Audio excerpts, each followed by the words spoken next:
नमस्कार मित्रों, आगामी 24 फरवरी 2025 को प्रातःकाल तकरीबन 7:30 बजे के आसपास ग्रहों में सेनापति जो मंगल हैं वो मिथुन राशि में गोचर करते हुए वक्री से मार्गी होने वाले हैं। मित्रों, मंगल का गोचर काफी समय से कर्क और मिथुन के बीच में चल रहा है।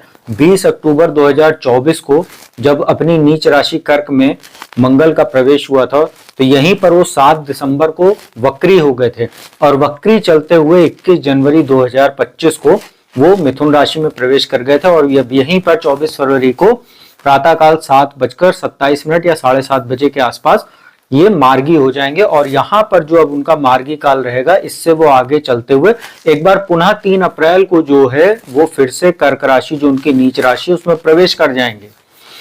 मित्रों, यह वीडियो का पहला पार्ट है। आज इस वीडियो में मैं मंगल के इस मार्गी काल का जो शुरुआत की 6 राशियां हैं मेष, वृषभ, मिथुन, कर्क, सिंह एवं कन्या राशि पर इसका क्या प्रभाव पड़ने वाला है उसकी संपूर्ण जानकारी दूंगा। बाकी की बची जो 6 राशियां हैं तुला से लेके और मीन राशि, उसकी जानकारी वीडियो के अगले पार्ट में आपको मिलेगी। मित्रों, यह वीडियो बहुत ही महत्वपूर्ण होने वाली क्योंकि मंगल का जो मार्गी काल रहेगा ये कई राशि वालों के लिए विशेषकर लाभदायक साबित होने वाला है। मित्रों, मंगल शौर्य, साहस, पराक्रम के स्वामी ग्रह होते हैं। हमारे शरीर में इनका जो स्थान होता है वो रक्त का होता है, जो ब्लड होता है उसके कारक होते हैं मंगल। मित्रों, मंगल के बारे में अब आपको राशियों के अनुसार जानकारी देना शुरू करते हैं कि क्या प्रभाव पड़ेगा अब मंगल के मार्गी काल का जब वो मिथुन राशि में मार्गी हो जाएंगे। तो सबसे पहले मंगल की राशि की बात करते हैं जो राशियों के क्रम में प्रथम राशि होती, पहली राशि मेष।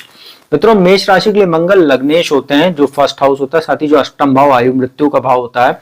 तो लग्नेश और अष्टमेश होकर इनका गोचर थर्ड हाउस में चल रहा है, बहुत ही शुभ स्थिति में है। यहीं पर वो 24 फरवरी को मार्गी हो जाएंगे। यहां से जो इनकी दृष्टियां हैं, मंगल की 3 दृष्टि होती है। पहली दृष्टि होती है वो 4th दृष्टि होती, चौथी, 7वीं दृष्टि तो सभी ग्रहों के पास होती है, साथ ही इनके पास तीसरी दृष्टि होती है वो होती है 8वीं। तो तीसरे भाव में गोचर कर रहे हैं, चौथी दृष्टि से छठे भाव को, 7वीं दृष्टि से भाग्य स्थान को और 8वीं दृष्टि से अपनी उच्च राशि मकर को देख रहे हैं, आपके दशम भाव को। तो यहां पर इनका मार्गी हो जाना आपके लिए कहीं ना कहीं लाभदायक स्थितियों को बना रहा है। आपकी लाभदायक यात्राएं हो सकती हैं। विदेश संबंधी काम करने वाले लोगों के लिए विशेष फायदा हो सकता है। जो लोग स्पोर्ट्समैन वगैरह हैं या प्रशासनिक सेवा आदि से जुड़े हुए हैं या कोई ऐसा काम करते हैं जिसमें रिस्क बहुत लिया जाता है, ऐसे लोगों के लिए बहुत ही अच्छा समय कह सकते हैं क्योंकि अब आपके साहस, शौर्य, पराक्रम, आत्मविश्वास में चौतरफा वृद्धि देखने को मिलेगी क्योंकि भाग्य स्थान पर दृष्टि है। तो उच्च शिक्षा के लिए जो छात्र विदेश जाने के लिए प्रयासरत थे, किसी कारणवश नहीं जा पा रहे थे, उसमें अब आपको कहीं ना कहीं फायदा देखने को मिलेगा। साथ ही पिता की ओर से भी आपको कहीं ना कहीं कोई लाभ हो सकता है, उनके साथ संबंध बेहतर होंगे, उनका स्वास्थ्य बेहतर होगा। साथ ही यहाँ पर आपके शत्रु वगैरह भी शांत होंगे क्योंकि तीसरे भाव में बैठ के उनकी जो चौथी दृष्टि वो छठे भाव पड़ रही है। कोई पुराना कर्जा वगैरह था वो भी चुकाने में मदद करेगा और कहीं ना कहीं शत्रु शांत होंगे आपके। और दशम भाव पर जो दृष्टि पड़ रही ये आपके लिए विशेष लाभदायक रहेगी अब 3 अप्रैल तक, क्योंकि ये आपके कहीं ना कहीं आपको प्रमोशन आदि की योग बनाएगी। मान सम्मान में आपके जबरदस्त वृद्धि करेगी। कार्यस्थल पर लोग आपका सम्मान करेंगे, आपके कार्यों की सराहना करेंगे, नई नई अपॉर्चुनिटीज मिल सकती है और कहीं ना कहीं मनचाहा स्थानांतरण वगैरह आप चाह रहे थे या कोई आपका कोई फंड वगैरह अगर आप रुका हुआ था और रिलीज नहीं हो पा रहा था, वो सब भी ऐसे लोगों को जो नौकरी पेशा लोग हैं उनको फायदा होगा। साथ ही व्यापार करने वाले लोग, जो लोग जमीन से जुड़ा कोई काम करते हैं, रियल एस्टेट आदि सेक्टर से जुड़े हुए हैं या कोई अग्निशमन संबंधी कोई काम करते हैं, फायर इक्विपमेंट का या स्पोर्ट्स इक्विपमेंट्स का काम करते हैं, खेल कूद के सामान का काम करते हैं, ऐसे लोगों के लिए बहुत अच्छा है। और ओवरऑल अगर देखा जाए तो मंगल का गोचर आपके लिए चौतरफा लाभ लेकर आ रहा है। जो मार्गी काल रहेगा इसका आप लाभ उठाइए। मित्रों, दूसरी राशि की बात करते हैं वो है वृषभ राशि। देखिए, वृषभ राशि वालों के लिए मंगल कोई बहुत अच्छी स्थिति में नहीं होते। एक तो आपके सप्तम भाव के स्वामी होते हैं जो वैवाहिक सुख और बिजनेस का भाव होता है, बिजनेस पार्टनर का।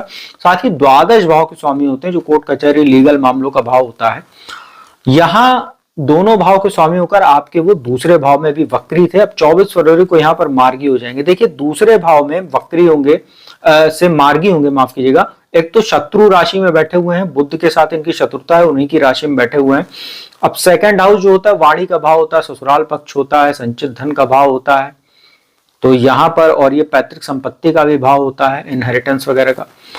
अब यहाँ पर मंगल चूंकि एक अग्नि तत्व के स्वामी ग्रह हैं, फायरी प्लैनेट है, मार्गी हो जाएंगे तो उनके कहीं ना कहीं प्रभाव में अच्छी खासी बढ़ोतरी देखने को अब धीरे धीरे मिलेगी। तो यहाँ पर कहीं ना कहीं वाणी दोष की आपको समस्या हो सकती है और इनकी जो दृष्टियां हैं वो आपके 5th हाउस पर, अष्टम भाव पर और भाग्य स्थान पर रहेगी। देखिए इसमें कुछ चीजें आपको सतर्क होकर चलनी, जैसे आपको अपने वाणी पर बहुत विशेष ध्यान देना होगा, वरना आप परिवार में माहौल खराब करेंगे। आपकी कटु वाणी की वजह से परिवार का माहौल खराब होगा, आपके आत्मसम्मान को ठेस पहुंच सकती है, साथ ही ससुराल पक्ष से भी आप संबंधों को प्रभावित कर लेंगे इन्हीं सब कारणों की वजह से, अगर आप विवाहित हैं। साथ ही अगर पैतृक संपत्ति से जुड़ा कोई मामला चल रहा था उसमें भी मंगल आपको कहीं ना कहीं कुछ समस्या पैदा कर सकता है, क्योंकि द्वादश के स्वामी होकर और यहाँ पर बैठे हुए हैं। साथ ही आपकी सेविंग्स में भी कुछ कमी हो सकती है, अनावश्यक कुछ खर्च आपके सामने आ सकते हैं, क्योंकि अष्टम भाव पर भी दृष्टि रहेगी। तो कहीं ना कहीं गाड़ी वगैरह चलाते इसमें सावधानी बरतिएगा, वरना चोट चपेट की संभावनाएं बन सकती हैं। अगर एक्सीडेंट वगैरह की योग बनते हैं या हो जाता है तो इसमें आपका धन बेवजह खर्चा हो सकता है। पंचम भाव पर दृष्टि रहेगी तो कहीं ना कहीं बुद्धि के माध्यम से आप धन कमाते रहेंगे, इसमें कोई दो राय नहीं है। अगर आप वकालत वगैरह का काम करते हैं या कोई वाणी संबंधित काम करते हैं तो कुछ आपको फायदा होगा। साथ ही भाग्य से आपके पास धन आता रहेगा। जैसे अगर आप विवाहित हैं तो आपको कहीं ना कहीं ससुराल पक्ष से कुछ आर्थिक लाभ हो सकता है। साथ ही अगर पैतृक संपत्ति से जुड़ा कोई मामला चल रहा है तो हो सकता है बहुत ज्यादा वाद विवाद हो जाए, बहुत ज्यादा लड़ाई झगड़े हो जाए आपस में, लेकिन भाग्य पर जो उच्च दृष्टि पड़ रही है मंगल की 8वीं दृष्टि, तो ये हो सकता है कि कहीं ना कहीं भाग्यवश आपको मामला आपके पक्ष में आ जाए। वाद विवाद होगा, लड़ाई झगड़ा होगा, वैचारिक मतभेद जबरदस्त होंगे, उभरेंगे, लेकिन अंतोगत्वा मामला आपके पक्ष में आ सकता है। लेकिन ओवरऑल अगर देखा जाए तो सारी समस्याओं की जड़ आपकी वाणी बन रही है यहाँ पर ज्यादातर, तो इसका आप विशेष ध्यान अगर रख के चलेंगे तो मामला ज्यादातर आपके पक्ष में ही रहेगा। मित्रों, बात करते हैं उस राशि की जिसमें मंगल का गोचर चल रहा है और इसी में वो मार्गी होंगे, वो है मिथुन राशि। आपके लग्न में इनका गोचर चल रहा है, 6ठे भाव के स्वामी बनते हैं रोग ऋण शत्रु के, साथ ही आपके लाभ स्थान के स्वामी बनते हैं। देखिए लाभेश होकर लग्न में है तो कहीं ना कहीं लाभ में आपकी वृद्धि होगी जब ये मार्गी हो जाएंगे।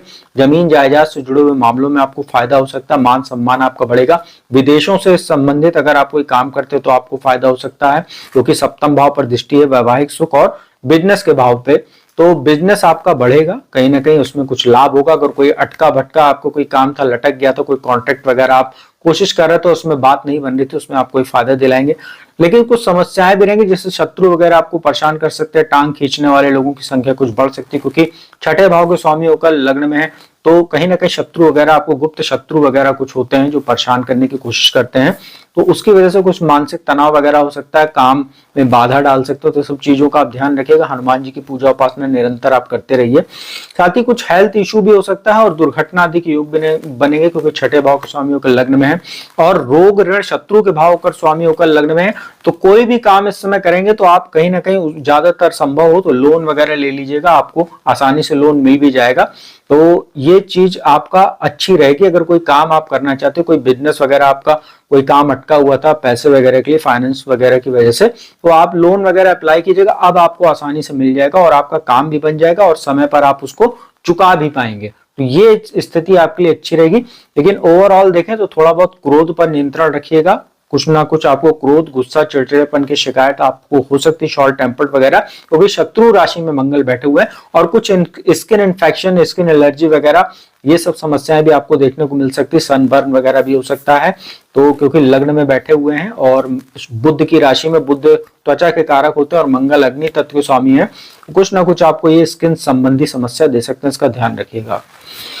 मित्रों, कर्क राशि की बात करते हैं। कर्क राशि वालों के लिए मंगल बेहद योग कारक ग्रह होते हैं और बहुत समस्या आपको दे रहे हैं पिछले कुछ समय से, और यहाँ पर अब वो द्वादश भाव में बैठे हुए हैं, दशमेश और पंचमेश होकर, और द्वादश में बैठे हैं। पिछले दिनों आपके कार्यों में कुछ अवरोध हो रहा था, कार्य समय पर नहीं बन रहे थे, जिससे आपके धैर्य में कमी आ रही थी। एक तो शनि की ढैया आपको चल रही है, वैसे भी आपके काम में इस समय रुकावट लगातार बनी हुई है।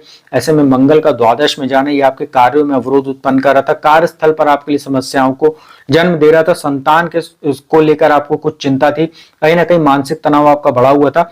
अभी भी उसमें कोई बहुत बड़ी राहत आपको तो नहीं मिलने वाली, लेकिन धीरे धीरे अब मंगल चूंकि नीच राशि में जाएंगे, 3 अप्रैल को फिर से आपकी ही राशि में आने वाले हैं, लेकिन नीच राशि में होने के बाद भी अभी जो उनकी स्थिति द्वादश में है वो ज्यादा बेहतर नहीं है। नीच हो जाएंगे, लग्न में आ जाएंगे तो थोड़ी स्थितियां तब भी आपके लिए बेहतर रहेंगी, लेकिन अभी स्थिति बेहतर नहीं है। अभी धीरे धीरे वो स्थितियां बेहतर की ओर अब शुरू होंगी 24 फरवरी के बाद से। तो होगा क्या कि जब 24 फरवरी को मार्गी हो जाएंगे तो देखेंगे कि अगर आपको कोई काम रुका हुआ था उसमें थोड़ी गति आने लगेगी, क्योंकि 3 अप्रैल को जब ये जाएंगे उस समय आपकी ढैया भी समाप्त हो जाएगी। तो अब समय आपके लिए धीरे धीरे बहुत अच्छा होने वाला है। तो 24 फरवरी को जब ये मार्गी होंगे, अब आपके कोर्ट कचहरी से जुड़ा हुआ कोई मामला था उसमें आपको राहत मिल सकती है। खर्चों में थोड़ी सी लगाम लगेगी, अब आप अपने जो बजट वगैरह उसको अच्छे से मेंटेन कर पाएंगे। कोई पुराना कर्जा वगैरह था उसको चुकाने में समस्या कर रहा था मंगल, अब उसमें भी आपको धीरे धीरे 24 फरवरी के बाद से राहत देखने को मिलने लगेगी। शत्रु वगैरह अभी भी आपको कहीं ना कहीं परेशान कर रहे हैं, कुछ कहीं ना कहीं मानसिक तनाव, जैसे कुछ पड़ोसी वगैरह होते हैं वो भी आपको समस्या दे रहे हैं, उनके साथ संबंध आपके इस समय देख रहे होंगे कुछ ना कुछ छोटी मोटी बातें भी बड़े विवाद का रूप ले लेती है। तो इन सब चीजों से आप बचिए तो आपके लिए बेहतर रहेगा। अभी 3 अप्रैल तक आप इस चीजों को इग्नोर कीजिए, अगर कोई परेशान भी करता हो तो इग्नोर कीजिए, अगर बहुत ज्यादा आपको उससे दिक्कत नहीं हो रही तो। यहां पर आपको अपने पराक्रम, पुरुषार्थ, आत्मविश्वास को सही दिशा में जो है लगाना होगा, नहीं तो कुछ दिक्कतें भी आ सकती हैं, क्योंकि तीसरे भाव पर दृष्टि है। छोटे भाई बहनों के स्वास्थ्य का ध्यान रखना होगा, साथ ही उनके साथ संबंधों का ध्यान रखना होगा। अननेसेसरी यात्राओं से आपको बचना चाहिए, क्योंकि उसमें आपका खर्चा तो होगा ही, कुछ परेशानियां भी आ सकती हैं। साथ ही जो सप्तम भाव पर दृष्टि पड़ रही है ये आपके लिए थोड़ी सी समस्या रही है। वैवाहिक जीवन में लगातार समस्या, वैवाहिक जीवन की वजह से पारिवारिक माहौल भी आपका कहीं ना कहीं खराब हो रहा है, और बिजनेस में बड़े डिसीजन लेने से मैं फिर आपको कह देता हूं 3 अप्रैल तक बहुत सतर्क रहिएगा, वरना कुछ ये डिस्टरबेंस आपको समस्या दे सकता है, पैसा वगैरह फंस सकता है आपका। तो कर्क राशि वालों के लिए विशेष उपाय है कि हनुमान जी की पूजा, हनुमान अष्टक, बजरंग बाण, हनुमान चालीसा, वैसे सभी राशि वालों को इस समय करना चाहिए, तो आप सभी लोगों के लिए बेहतर रहेगा। मित्रों, सिंह राशि की बात करते हैं। सिंह राशि वालों के लिए कर्क राशि के तरीके, मंगल इनके लिए भी बहुत योग कारक होते हैं, केंद्र त्रिकोण के स्वामी होते हैं, 4th हाउस सुख भाव, साथ ही भाग्य स्थान के स्वामी होकर आपके लाभ भाव में ही गोचर करते हुए मार्गी हो जाएंगे 24 फरवरी को। अब आपके लिए बहुत ही अच्छी स्थिति बन रही है। आपको अचानक देखेंगे आपका धन लाभ हो सकता है, विदेशों से व्यापार करने वाले लोगों को शुभ समाचारों की प्राप्ति, बिजनेस में ग्रोथ, साथ ही मान सम्मान, आत्मविश्वास में जबरदस्त वृद्धि होगी। संतान की ओर से कुछ शुभ समाचारों की प्राप्ति हो सकती है, संतान के कैरियर में तरक्की होगी, साथ ही संतान उत्पत्ति में भी कोई बहुत ज्यादा समस्या नहीं आएगी, आसानी से डिलीवरी वगैरह की संभावना बनेगी।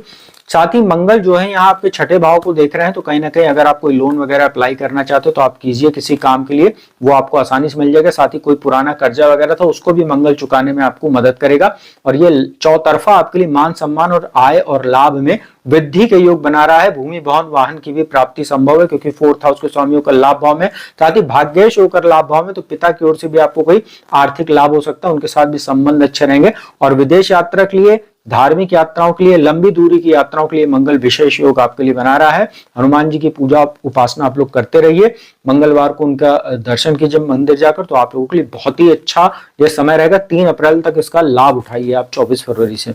मित्रों, इस वीडियो की अंतिम राशि कन्या की बात करते हैं। कन्या राशि वालों के लिए मंगल कतई योग कारक ग्रह नहीं होते हैं, तो अष्टम भाव मारक स्थान, साथ ही अष्टम से अष्टम जो तीसरा भाव होता है उसके स्वामी होते हैं। लेकिन अभी जो इनका गोचर चल रहा है वो मंगल का, वो कर्क राशि वालों, कन्या राशि वालों के लिए माफ कीजिएगा, बहुत ही अच्छी स्थिति में, क्योंकि दशम भाव में गोचर कर रहे हैं, अकेले हैं, यहां पर वो मार्गी होने वाले हैं 24 फरवरी से 3 अप्रैल तक।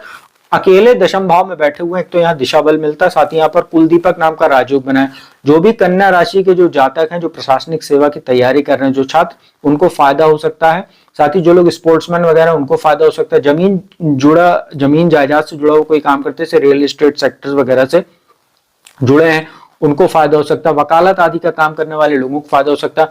थोड़ा सा आपको अपने गुस्से, चिड़चिड़ेपन, क्रोध पर नियंत्रण रखना हो, क्योंकि शत्रु राशि में बैठ के वापस चौथी दृष्टि जो है वो आपके लग्न पर ही है, जो आपको कहीं ना कहीं थोड़ा बहुत इन सब समस्याओं से आपको बढ़ा सकती है, इसका ध्यान रखिएगा। 4th हाउस पर दृष्टि है, तो भूमि भवन वाहन में, प्रॉपर्टी आदि में निवेश के लिए अच्छे अवसर बना सकता है। साथ ही माता के स्वास्थ्य संबंधों को, उनका आशीर्वाद आप लेते रहिएगा, पिता का आशीर्वाद लेते रहिए तो बहुत अच्छा है। और पंचम भाव पर जो उच्च दृष्टि बन रही है, आपके लव रिलेशनशिप आदि के लिए भी बेहतर, इस समय प्रपोज आदि करना चाह रहे हैं कर सकते हैं। एंटरटेनमेंट वगैरह के भी साधन मंगल आपको उपलब्ध कराएगा, और कहीं ना कहीं बुद्धि के माध्यम से भी आपको धन कमाने में मदद करेगा। तो कन्या राशि वालों के लिए भी यह गोचर बहुत अच्छा है, कुलदीपक राजयोग आपके लिए फायदेमंद साबित होगा। तो मित्रों, यह था मंगल का 24 फरवरी से 3 अप्रैल के बीच में जो मार्गी काल रहने वाला है मिथुन राशि में, उसकी क्या स्थिति रहेगी। शुरुआत की 6 राशि मेष से लेकर कन्या तक, उसकी मैंने जानकारी दी। उपाय मैंने बताया, हनुमान जी की पूजा उपासना आप लोग करते रहिए, हनुमान चालीसा, बजरंग बाण, हनुमान अष्टक का पाठ कीजिए। यही उपाय सबसे बढ़िया कारगर रहेगा। तो उम्मीद करता हूँ वीडियो आपको अच्छी लगेगी। वीडियो अच्छी लगी इसको लाइक कमेंट शेयर कीजिए। जिसको कुंडली विश्लेषण कराना है नंबर डिस्क्रिप्शन में उपलब्ध है, इस पर संपर्क करके अपॉइंटमेंट लेके कुंडली विश्लेषण का लाभ लीजिए। बाकी की बची 6 राशियों की जानकारी लेकर अगली वीडियो में हाजिर होऊंगा। अब मैं अपने वाणी को विराम देता हूँ। ओम नमः शिवाय।